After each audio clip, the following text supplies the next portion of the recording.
What is going on, guys? We are back with another video today, and we are doing a quick little video. I wanted to, kind of address the update. In case you didn't watch the last video, for the update we mentioned, there are a few new things to the game. Of course, they added regressions, which have been completely broken from what I've seen. Guys that are doing really well have dropped in dev. I think Cookie Boy posted a picture of Matt Ryan dropping in dev twice in the same instance after he went up to X Factor, so wild stuff. I would probably recommend just turning off the whole regression thing. But another addition to the game, which is actually really solid, is the ability to change abilities. Of course, you could do this before by going to player or creating a player and then going to that person and then clicking on and then you change it that way. But of course, super tedious stuff. You lose your progress as a coach or owner.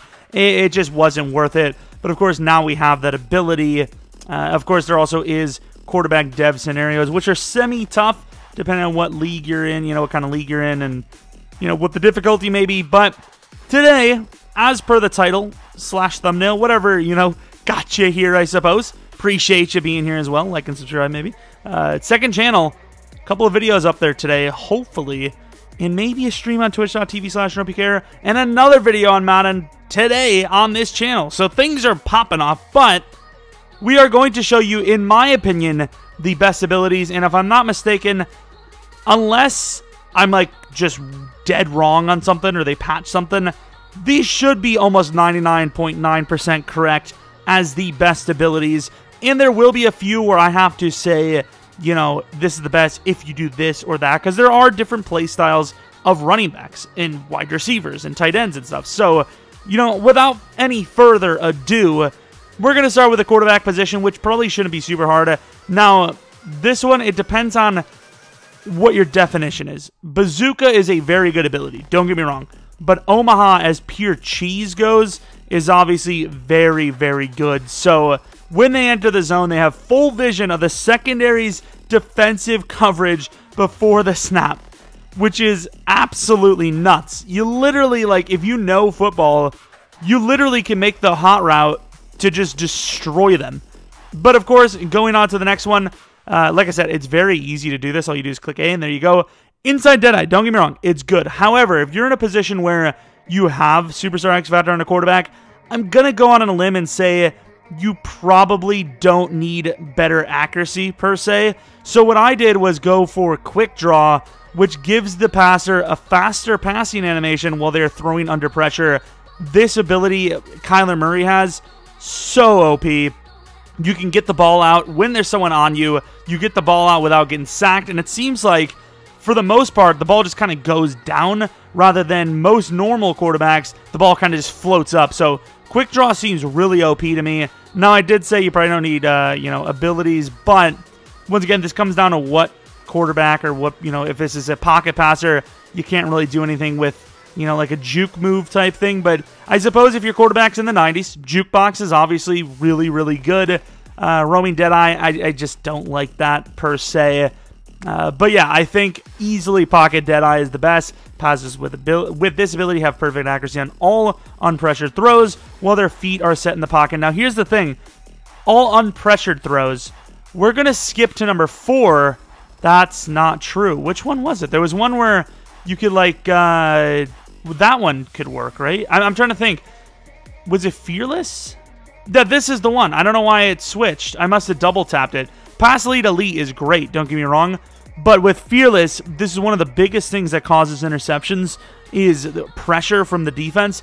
Passes with this ability are immune to throw penalties caused by defensive pressure while their feet are set in the pocket. So if you're sitting tough and there's someone coming at you, you're immune to that, which is ridiculous. This should probably be a 4 or a 5 slot ability. And of course, with Mahomes, his Escape Artist is number 3 automatically. So Escape Artist being number 5, he can actually get something else on top of that. But Fearless is super overpowered. This year, pressure while being, the throwing is insane. And then, of course, Gunslinger, without a doubt, the best ability for a quarterback. Passers with his ability have faster passing animations and increased velocity on bullet passes. It's simply put, easily the best ability there. Well, I mean, Fearless is very close. And then Escape Artist, of course, if it's not a fast guy, I would probably go with Protected. You get better blocking with your quarterback. And then, of course, if not that, Lofting Deadeye is very good as well. So those are my favorite / most OP abilities as a quarterback. Now, once again, this is going to be different depending on what you have. I will say, though, in my opinion, I think even though Truss is usually for a quarterback, I think because of how easy it will be to get, I think it is the best ability because I think it's, what, 4 or 5 runs for +1, and as long as you don't get tackled for a loss, it's there forever. You cannot fumble when you're in the zone, which is a ridiculous. I mean, you think about Freight Train, it takes 3 10-yard runs, which is very tough, and then if you get tackled for a loss, you lose it. So maybe you get that halfway through the game. Same with Wrecking Ball or First One Free. Maybe you get it halfway through the game. Is it really that big of a deal? I don't know. Now, once again, this one's a little bit tougher because it kind of depends on which style player you have. If this is a power guy, I would probably end up going with Bulldozer. Or a very solid ability is Balance Beam. Avoid stumbling while carrying the ball. You stumble a lot when you run behind your linemen, so this is a very good ability, but I'm going to say Bulldozer if, of course, you are trying to make a power back. And then Human Joystick, also, if you're going for a power back, I believe the running back is the toughest one because reach for it if your guy doesn't have it built in. There's a lot of players without this ability that somehow have it, like Jamal Williams for the Packers. But reach for it is a very good ability, especially near the goal line. If I got a power back, I am going to be going with reach for it or Human Joystick. It depends on how fast the power back is, though. And then if it's not a power back, things do change quite a bit. I probably go Evasive, and then I probably end up going with Balance Beam. So Balance Beam and Evasive, and then honestly, Superstar X Factor ability, because of how easy it is to get and how OP it is, I would go Truz. I did not do fullback, but I think this one you don't really have a choice, do you? Well, I mean, it depends on what you want, but I'm almost always going for blocking. So, of course, All Day is clear-cut the best. And then this one's a little bit tougher. I would say Nasty Streak because of impact blocking, which is, on the run or on the move blocking. As far as wide receiver, once again, this is going to be, kind of up to what type of player it is. I would say Double Me is probably the best all around, though.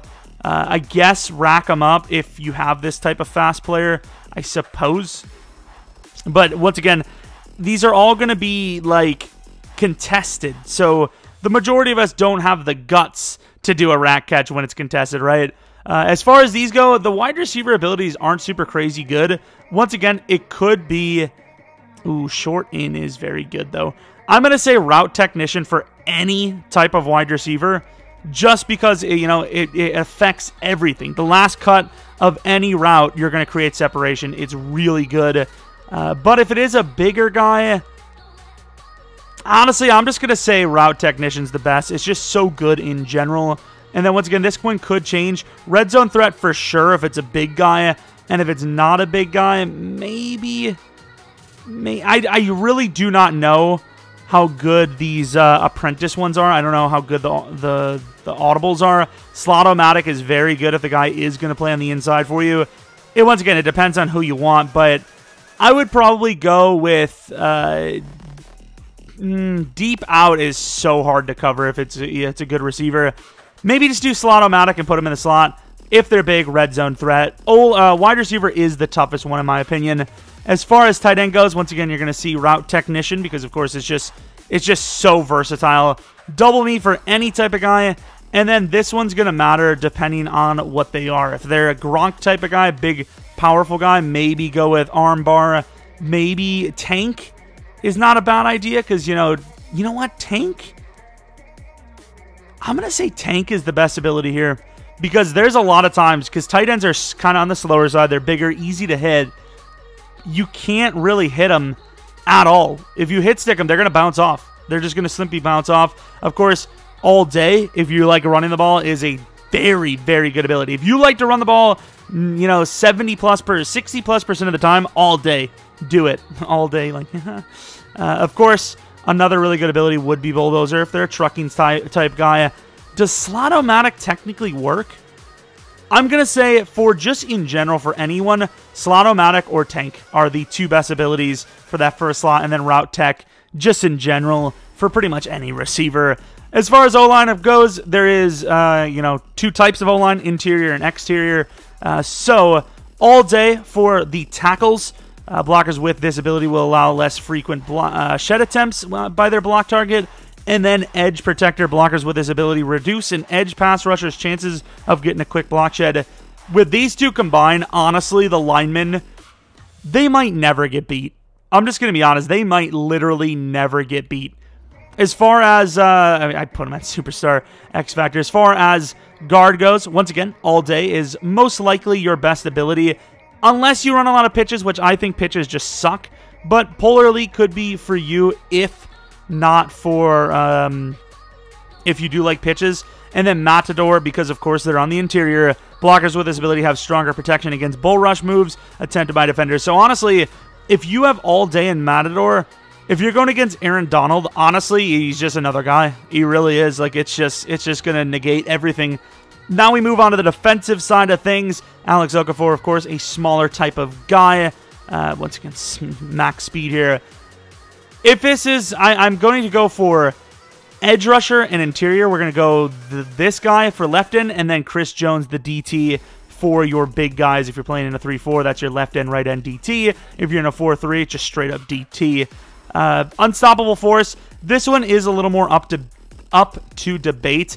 I do like Blitz a lot, but I'm going to have this on the DT because the DT is probably going to have a lesser chance to get to the quarterback on average than an edge rusher because they usually will be double team. So if you get that one sack or whatever it may be, you'll be able to make everyone else better. So Unstoppable Force for your edge rusher, under pressure for this guy and the DT because, once again, pressure means everything.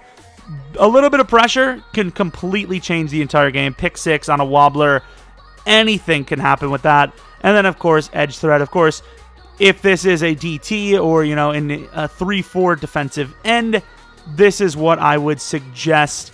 Chris Jones with Blitz.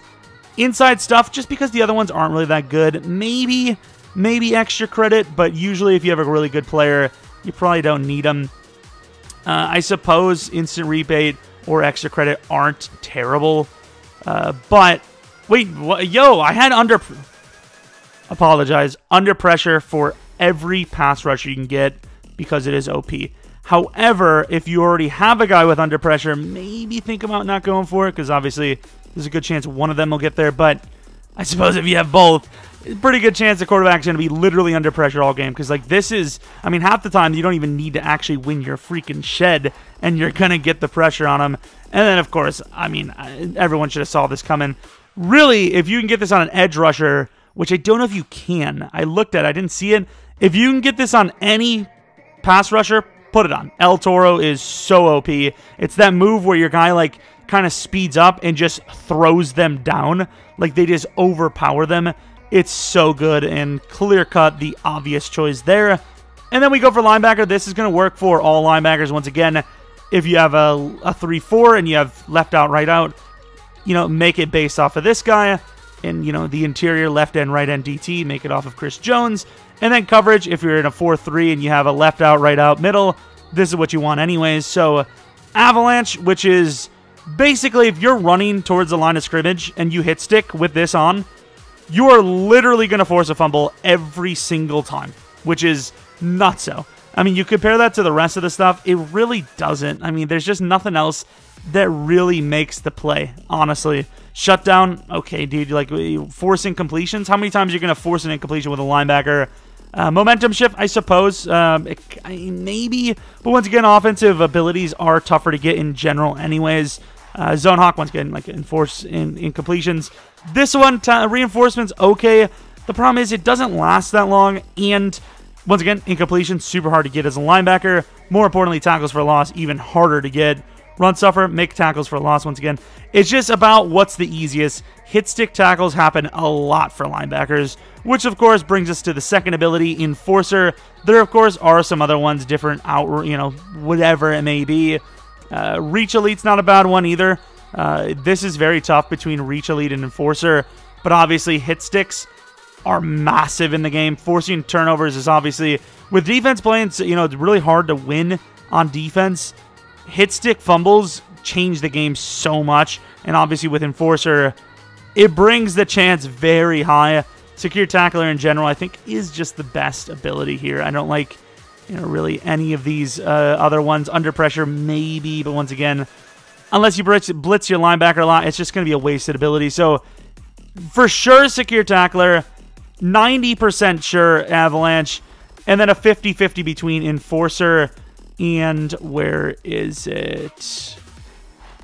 I just had it. Reach Elite. Of course, you could go Lurker. The problem with this one is, though, a lot of times I feel like it doesn't trigger properly.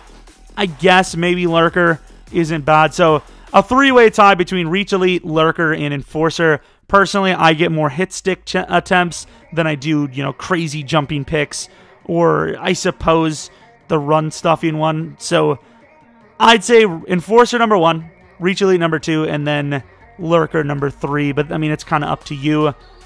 Then we move to the corner. Once again, this is a, you know, there's a couple that could be debatable here. Acrobat is so OP for corners. I always love having it. I guess, you know, if you suck at a certain zone level, maybe do it, but I mean, looking at these, they're just so bad. One step ahead, of course, makes it where defenders with this ability generally react much faster to receiver cut moves when in man coverage. So if you're in man, usually pretty much anything other than maybe a slant will be locked up for the whole play.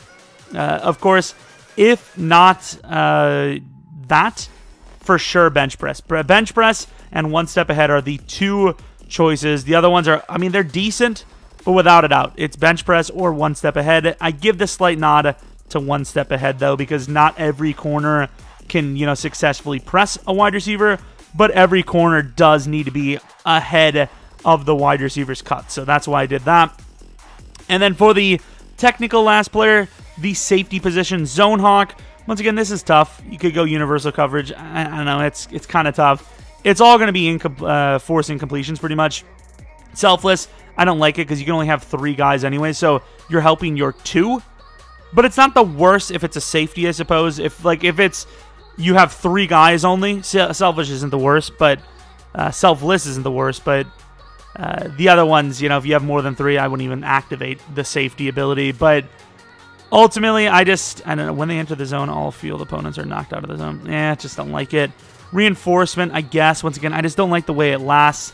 Shutdown and Zone Hawk, one of the two. I like Zone Hawk the most just because it is, you know, you're going to be leaving that guy in zone the majority of the game. Yeah, I don't know. I just like that the most. Secure Tackler, once again, the abilities here aren't super great. It depends on what kind of safety they are, though. Of course, if they are a strong safety, you play them near the line of scrimmage a lot. You know, maybe Reach Elite, try to stop the run. Obviously, I always complain about, you know, the guy reaching out, making a play.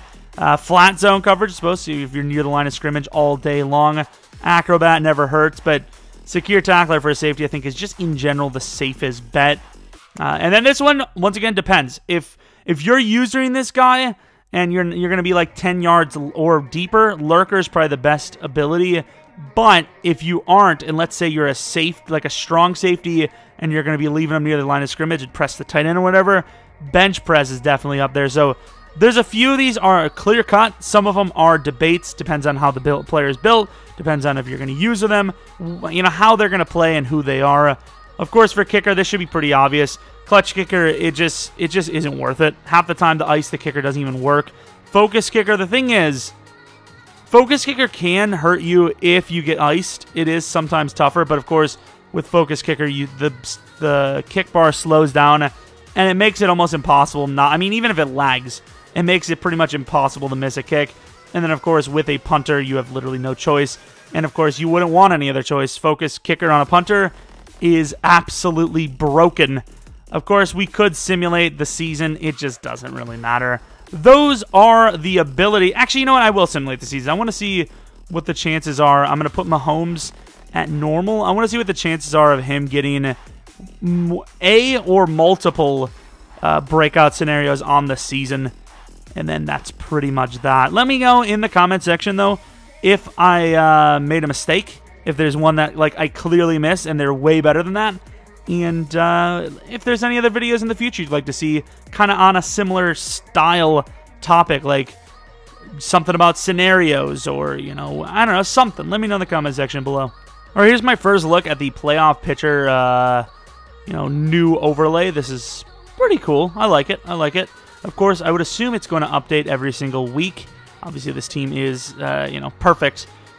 Is it going to update every single week? I actually didn't look. I don't know why I looked at the higher bracket. It makes literally no sense because that's unlikely to change on our side. And of course, up to this point, I have not seen a single quarterback scenario, which I'm not mad about. I don't want every quarterback to have high dev. Once again, I can't tell if that changed at all. Maybe the teams just didn't fluctuate at all. But all right, no breakout scenario the entire season, 16-0, of course. And with Mahomes having a 4,888-yard, 67 touchdown, 3 interception season, interesting stuff there. It's a little strange to see that that's the case, but I suppose it doesn't really matter too much for us. I just wanted to know. It could have been for the fact that he's a 99 already. It could have been for the fact that maybe they just don't even have it built in for Mahomes because he's already an X factor and he's already like the best quarterback in the league. At least Madden-wise, I suppose. I don't know, top 3 at least. Super Bowl winner, probably the Chiefs here, right? I mean, it's impossible to lose with a 99 overall team. Another thing I'd like to maybe look at is how the devs work. Did anyone regress from having a really good season? I'm not going to say Nick Foles had the craziest bad season, but he definitely went up in star. Fair enough. Josh Allen went up to superstar. Okay, I mean, it's not a great season. It's decent. A lot of dev ups here that probably shouldn't have, you know, gotten it. Matt Ryan regress. I think. Oh, he did he? No, yeah, he did regress. I think EA just hates Matt Ryan. I mean, like, it's literally. I mean, you could argue, you know, these seasons are. I mean, they're very similar. So, you know, the fact that one went up and the other one went down, that's so harsh. Tannehill is at a dev down. Look at this. This is a strange one. He went up to superstar and then literally went down back to star. X Factor Lamar, I'm surprised he didn't drop. Maybe it's coded that he can't. Kyler Murray did not either. Stafford, star development. I don't know if he would have went up or down. This is going to be a dev down, right? Now, I would have thought Rodgers would have been a regressor. It's very strange. Like, you look at a guy like Deshaun Watson, those are pretty bad numbers when you compare Matt Ryan dropping. So, I don't know, it's a little strange. Daniel Jones lost his dev season, of course, here. Jared Goff obviously already had normal as well. I mean, as far as this goes, wait, did Wentz drop? Wentz dropped. I mean, that's not a terrible season, so it almost seems like it was predetermined. Like, Brady dropped here from X Factor, but it's a lot of guys that are a little predetermined here, you know, like Matt Ryan going down in dev, whereas Murray didn't drop down in dev. Deshaun Watson didn't drop down in dev. You know, Stafford didn't drop down in dev. Once again, I don't know exactly how it works, if it's superstar to star triggers it more often or less often, or the other way, you know, around, whatever it may be. But definitely some interesting numbers there. Clyde Edwards-Helaire, we dropped him, obviously. And, of course, he goes up to superstar. But yeah, that was the video. That's, you know, the abilities, the QB dev traits, at least for Mahomes. Didn't happen on a crazy season you'll never be able to replicate. So, is it really rare? I kind of hope so. Of course, the biggest thing to be stated is turn off the regression slider, obviously. Hopefully this helped. Hopefully you guys enjoyed. And once again, hopefully you maybe stick around with a like and a subscribe. But more importantly, you stick around for our video later today. Hopefully already had one up on the second channel, but hopefully 2 in general on the second channel. And then I want to promise a stream tonight on twitch.tv/Jeromepkr, but honestly, the amount of stuff I still got to do is it's looking unlikely. We'll see, though. Regardless, thanks for watching. Hopefully you come back for next video. But until next video, see ya!